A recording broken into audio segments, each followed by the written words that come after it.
One of my students, he's a guy from Europe. He recently passed the JLPT N4 test and he studied super hard for it. But when he got to Japan, he told me that people are nice, but the moment he spoke, the energy drops. No one wanted to talk to him. He wasn't being rude. He was actually using perfect, polite textbook Japanese.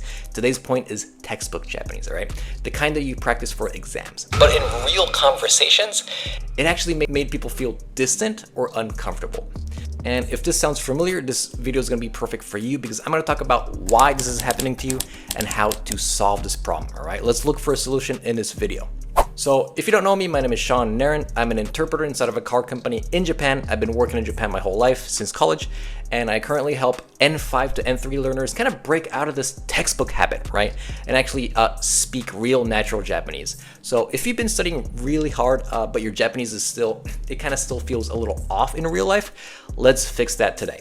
So let's first talk about the problems with textbook Japanese and compare that to what it would sound like in real life Japanese. All right, so textbooks all the time, they teach you grammar rules and polite expressions, but that's not how people actually talk in Japan, and we all know that.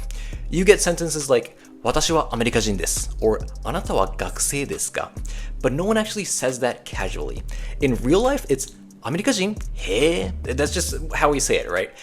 When you speak like a textbook, it creates distance. Guys, I'm gonna say it again. When you start to speak like a textbook, it sounds like a robot. You start to sound like a robot, and it creates distance. It sounds very stiff, unnatural, and sometimes even kind of confusing. All right, so let's compare that to what real Japanese looks like. All right, so real Japanese is very fast, it's emotional, and it's full of unfinished sentences and reactions.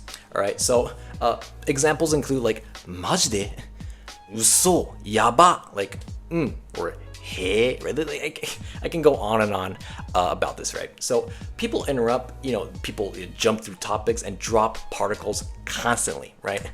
It's not messy because it's wrong. It's messy because it's alive, all right? Japanese is alive. It's not a dead, robot language. It's messy and it's fine. All right, so here's the best part of this video. If you think that you're using a lot of textbook phrases, here are 5 things that you can start doing this week or even today to kind of fix those phrases and sound and speak more naturally. All right, the first thing you can do is start shadowing real conversations, guys. Go on YouTube and find like a short vlog or casual interview. Someone talking naturally, like a native YouTuber, right? You can play a few seconds, pause, and then repeat with their rhythm, all right?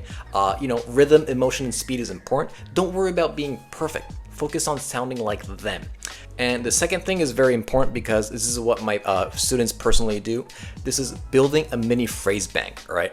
Start collecting native phrases that you actually hear, not the ones from textbooks, all right? So this actually has to be the ones that you hear in Japan or, from Japanese people, not the ones that you look, you see on textbooks.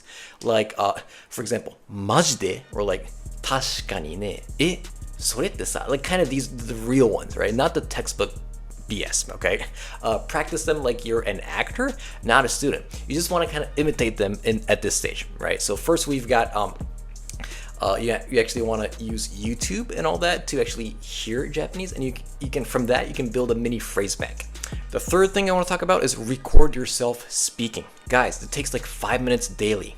Pick a topic, pick a random topic, like what you ate today or a reaction to something you saw, and record yourself speaking out loud. Guys, then watch it back. Guys, it could be anything. It could be like, what do you eat for breakfast? Was it good? How long did it take? Did you talk about it to a friend, right? What you did throughout the day is fine. Just pick a random topic and record yourself. And after your day is done, you just watch it, right? Watch it back. Do you sound natural? You want to check it out, right? You want to always know, would a Japanese person talk like that? Okay, so if you sound natural, good. And also check, would a Japanese person sound like you're speaking? All right, this is a very crucial point. And guys, number 4 is very huge, all right? Stop translating in your head. Say things even if you're not 100% sure. Japanese is a very high context language. Your intentions matter more than perfect grammar. I'll say it again. How you sound, so your intention matters more than perfect grammar, all right? Try this. Start responding with a feeling or reaction instead of a sentence, right? You can say things like, or like, 本当? なるほどね. These are like all easy but very effective, all right? It's really easy to say. It's really easy to remember. Again, your intentions matter more. And guys, our final advice that I want to share with you is Practice speaking while thinking. Guys, you never need to be perfect, all right? Have conversations with ChatGPT in Japanese, or use apps where you can actually pause and think, all right? The key is not what you say, but getting comfortable speaking while thinking. This is important because if you're speaking and pausing all the time, it's not gonna sound good when you're in a real conversation. But the key is you're not talking to a person now, you're talking to yourself. You gotta be comfortable speaking and thinking. Then you get faster and then you can talk to people, right? And when you actually talk to real people, you're thinking less. The time that you're actually thinking becomes shorter and shorter every time you speak to someone, and they're not gonna think like you're weird, all right? So that's the key in this part.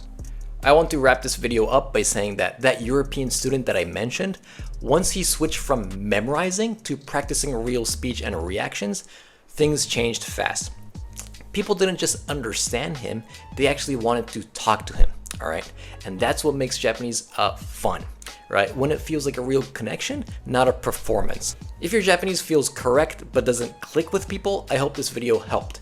You don't need to sound perfect, you need to sound alive.